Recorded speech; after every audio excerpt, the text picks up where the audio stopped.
everyone, I'm Matt. Welcome back. I hope you've had a great week. This week we are looking at Matthew chapter 16, verses 1 to 4. Only a few number of verses to focus in on, but as we're going to see, there is a huge amount that God is going to teach us and challenge us on as we look at this. But before we dive into it, turn to the people in your group. What's the best sign you've ever seen for God? I wonder what you said in your groups. I wonder which route you went down. Like me, I did a lot of philosophy. I tend to spend a lot of time in my head. So for me, often when I think of signs for God, I'm thinking about reasons for God, arguments for God, objective evidence for God. That's the scientist twinge in me coming out. But other people may have looked for more emotional or personal signs for God that they can point to. Maybe you've pointed to particular way you have felt whilst at church, or a particular impression you've had whilst praying. Maybe you've pointed to another experience, something that has happened that you just say there's no way that could have happened without God. Well, the Pharisees and a group called the Sadducees today have come and they're asking Jesus for a sign, but he doesn't respond the way we think he should, or maybe we think he would. So turn now in your groups and read Matthew chapter 16, verses 1 to 4.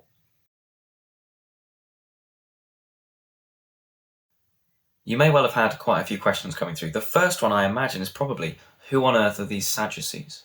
Now, in Jesus' time, the religious elites, really, running society were split into two groups, the Pharisees and the Sadducees. Now, they really didn't get on. We hear mostly about the Pharisees because they were the biggest group.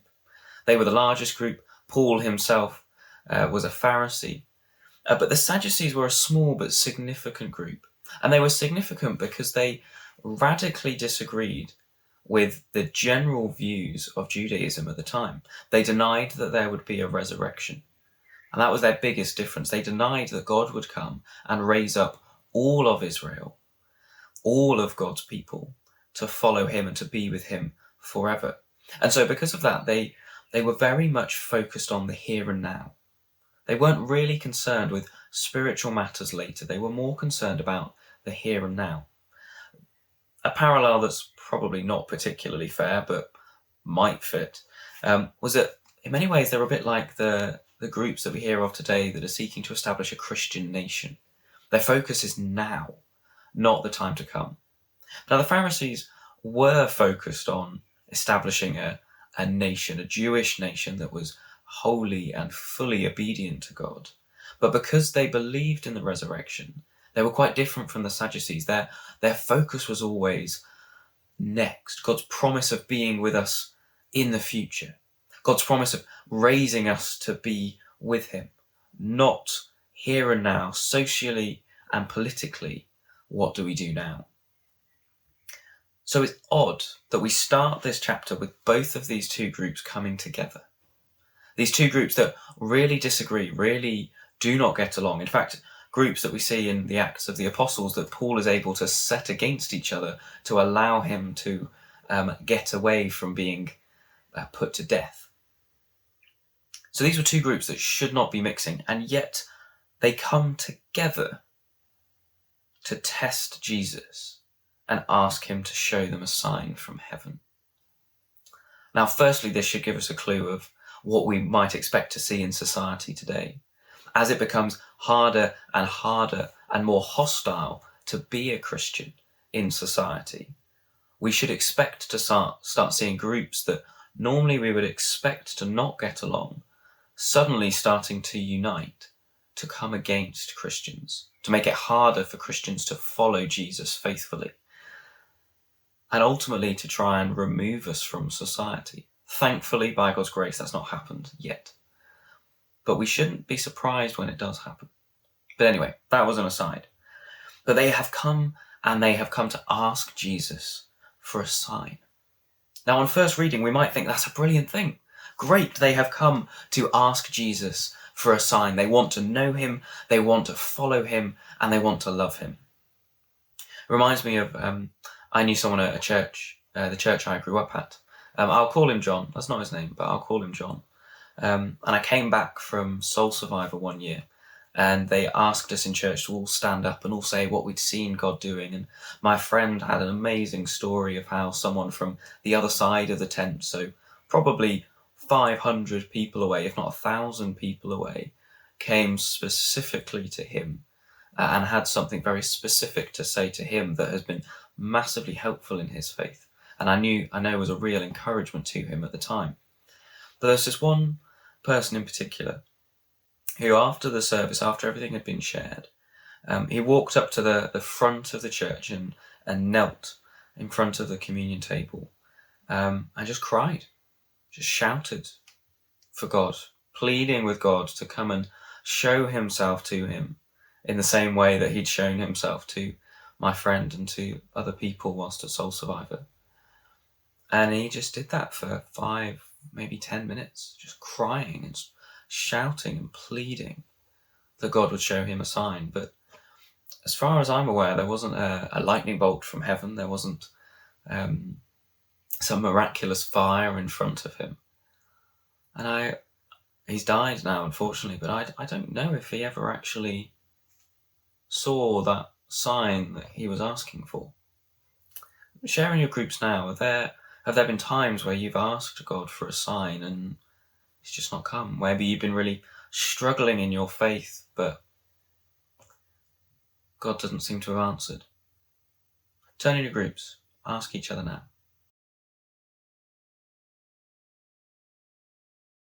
So there may well be, you may well have found in your groups, actually there's lots of times where we ask God for a sign and yet we don't seem to get anything. But our instances maybe are different to what's going on with the Pharisees and the Sadducees. I would hope that when we're asking God for a sign, we're asking God for a sign because we're really struggling. We're really finding it hard following him. We can feel our faith is weak. We're dealing with maybe difficult things, maybe family situations, maybe work situations, maybe uni situations. And we really need help. But that's not what the Pharisees and the Sadducees were doing. They wanted to test Jesus. They wanted a sign not because they needed help, because they were struggling and they wanted to follow Jesus, but they were really finding it hard. They wanted to trip him up. They wanted to trap him. They wanted him to dance like one of those dancing monkeys with cymbals and do a little dance for them. So Jesus answers them in a very interesting way. In verse 2, he says, "When it is evening, you say it will be fair weather, for the sky is red. And in the morning it will be stormy today, for the sky is red and threatening. You know how to interpret the appearance of the sky, but you cannot interpret the signs of the times." Jesus here is giving the first century version of red sky at night, shepherd's delight, red sky in morning, shepherd's warning. He's saying to them, you know how the world works. You know how to pick up on signs from what's going on. The equivalent today might be, you know to cross the road when the green man is showing. You know to stop when the red man is showing. You know that when it gets really dark and cloudy, it's probably going to rain. And when you can see the sun rising and the clouds thinning, you're probably going to be good to have a barbecue. Maybe for 30 minutes though, because it's Britain. But there are basic things about the world that you Pharisees and you Sadducees, you get. You just know. Though I doubt you have ever been in any situation where you need to plough a field, where you need to know if the weather's going to be good tomorrow to look after your sheep, or work a field or build a house. Still, you know these things. But you cannot interpret the signs of the times. Now that final phrase is really important, because Jesus isn't saying they haven't seen signs. He's not saying, it's no wonder you can't see them because I haven't shown them to you. Or it's no wonder that you can't interpret what's going on, that you don't know what's going on because you just weren't there when I did them. No, you've seen the signs, you Pharisees and you Sadducees, but you don't understand them. The Pharisees were asking the wrong question entirely in verse 1. They wanted Jesus to show him a sign, suggesting that he hadn't yet done anything that could even be considered a sign. But as we've already seen just in the last month or two, Jesus has fed the 5,000, he's fed the 4,000, he's made lame people walk. Oh, my light is flashing. He's made blind people see, he's made deaf people hear, he's made dead people rise. He's cast out demons. He has sustained himself in the desert for 40 days and 40 nights. Jesus has done signs. It's just the Pharisees don't want to accept them. And that can be quite often with us, or maybe with friends that we know. We can show them all the signs in the world that Jesus exists. We can talk them through every apologetic argument, every archaeological find that we've got to show that Jesus was a real person, that his crucifixion really did happen. But they're not interested. They don't want to know. But there's also potentially a challenge for us. How often do we miss the signs of God? How often do we, in our everyday lives, those things that happen where the back of our minds we're going, that's not a coincidence. How often do we dismiss them? How often when we're in times of need do we ignore the sign that God is giving us to prompt us to pray to him, to ask him for help? And how often do we just try and do it ourselves? Not that we shouldn't try and work out our problems, but do we go to God first? Do we go to God trusting that he will be the one that sorts things out for us? Or how often is there a good thing that happens? How often is there a door opened, or time freed up, or money freed up that we can use to serve God? And in the back of our minds, there's this nagging sense of, I should use this for this. I should use this to do this, or I should help this person, or I should get involved more at church and serve in this way. But we don't. And we ignore those signs from God. Even more so, how much more when we're reading our Bibles, when we're praying, and God convicts us of a sin that we've been committing recently. Or he reminds us of something that we should have been doing that we weren't. How often do we suppress those signs from God and pretend he hasn't shown us or told us? Discuss in your groups now. What of those scenarios are familiar to you? And then pray together. Ask that God would firstly forgive us for ignoring those signs, but secondly, would then give us the strength, give us the courage, give us the power, give us the humility, whatever it is that we need to follow through on those signs that God has given us.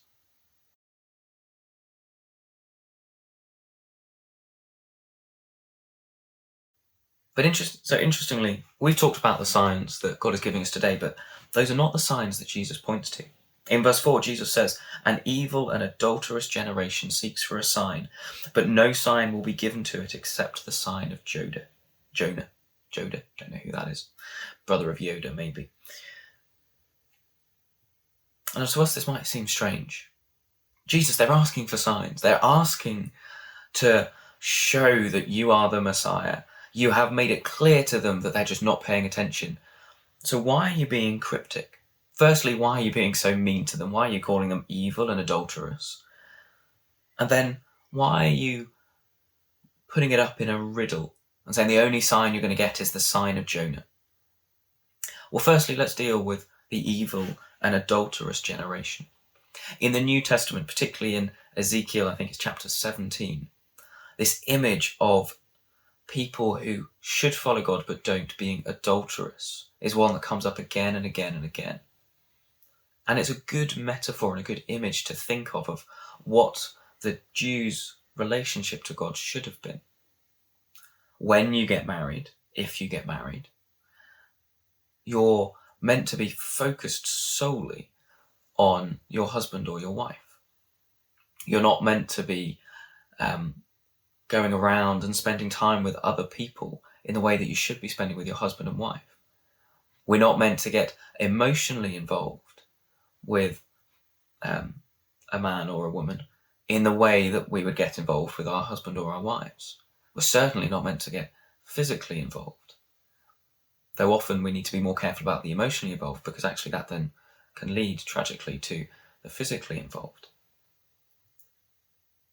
Anytime we look to someone else or something else to fulfill that part of the relationship that we should have with our husband or our wives, we are being adulterous. We are seeking a partner in someone other than our partner before God. If I was having a really hard time and I didn't talk to Katie about that, I didn't share that with Katie, and then when Katie came and asked me about it and said, Matt, you're not sharing this with me, you're not talking to me, and I said, doesn't matter, it's not to do with you, I'm talking to someone else about it, we would rightly expect Katie to be angry, and I'm sure I would have quite a few of you knocking on my door saying, Matt, what on earth are you doing? Why are you treating Katie like this? And that's the same image and the same idea that the Jews had, that the whole of Israel had throughout the whole of their history. That's the kind of way we should view our relationship with God. It is that sacred, that intimate, that we don't go looking to anyone else or anything else in the place of God. And that's also what makes us evil. Well, firstly, we're evil because we would want to do that in the first place. But secondly, our evil is compounded the more that we look in other places. So Jesus is not being harsh, he's just telling the truth. And this might be something that we as Christians have to face up to, that there are lots of things in the world that as Christians we have to say we don't agree with. And we're going to have to face the fact that a lot of people are going to say, you're being too harsh. You're not being nice enough. You could have worded that better. And yes, absolutely, there will be times that we could do all of those things. But there are just some things that people are not going to like hearing. But Jesus then goes even further. So having laid out the truth, been particularly blunt about it, but laid out the truth, he then says, but no sign will be given to it, that generation, except the sign of Jonah. Now, we met Jesus talking about the sign of Jonah in Matthew 12. If you would like to in your groups, go back and have a look now, where Jesus says the sign of Jonah is that he will go into the heart of the earth for 3 days and 3 nights. Now that needs clarifying slightly again, because it's been a while since we did Matthew 12 and I've mostly forgotten what we talked about. But the Jewish view of the day was made up of 2 things. It was made of the day and it was made of the night. And when they talked about days or nights, they considered a part of either of those to be part of the whole. So for example, I could say, I'm going to go and read for a day. And in the Jewish conception of a day, if I spent just an hour in that day reading, I could say I read for a day. If I got up in the middle of the night and spent 30 minutes, 15 minutes reading, I read for a day, or I read for a day and a night. And so this sign of Jonah of 3 days and 3 nights being in the earth fits with the time that Jesus was dead and then when he resurrected. Because it covers 3 days from Friday into Sunday. And that is 3 days in the Jewish conception. And because, though it's not full days, it's 3 parts of those days, the Jews, in their understanding of days, could say Jesus was dead and buried for 3 days. So the sign that Jesus says the Pharisees and the Sadducees should look for is his death and his resurrection. That is the sign that that generation will get, that Jesus is who he says he is. But why that sign? Why not something more personal? Why not say to the Pharisees and the Sadducees, in 3 weeks, though you don't understand it now, in 3 weeks I will meet with you and you will know? Why point them to his death? Because his death is where all of the prophecies of Jesus from the Old Testament are fulfilled. It's where the Pharisees and the Sadducees, steeped in the scriptures, covered in them, raised in them from birth, probably able to recite from memory most of the Old Testament, if not all of it. That's where Having seen Jesus dead and resurrected, that's where alarm bells and connections should be going all over in their minds. That's what happened to Paul. Whilst Paul was blind, after meeting with Jesus on the road to Damascus, whilst Paul was blind, in his head for 3 days, he would have been poring through the scriptures and going, how can this be? And by the end of those 3 days, he was able to say Jesus was Lord. From only 2 things: Jesus' death and resurrection, and the Bible. Now that also tells us something about where we should look. Thinking back to that question earlier, thinking back to my friend John, kneeling at the front of church, in front of the communion table, and pleading for 5 minutes, pleading for a sign that God was close to him, that God loved him, that God knew him and wanted him. Every time I think of John, I wish I'd gone up to him and said, you have the sign you need. Because of Jesus' death, because of his resurrection, because of what we have in the Bible, God speaking to us every single day, the living word able to divide between marrow and bone, splitting between like a double-edged sword. We meet with God every single day. We have every sign that we need. And God, in his mercy and in his grace, he gives us far more than that. He gives us daily reminders of who he is. But ultimately, the sign that we need is Jesus' death and resurrection. And then God telling us that in his word. I wish I'd gone and told him that. I wish I'd gone and told him that before he died. Because there is no greater sign. Though it sounds like an afterthought in this verse, there is no greater sign that Jesus is God, that Jesus cares for us, that Jesus has dealt with our sins, and that we will be with God forever, than his death and resurrection.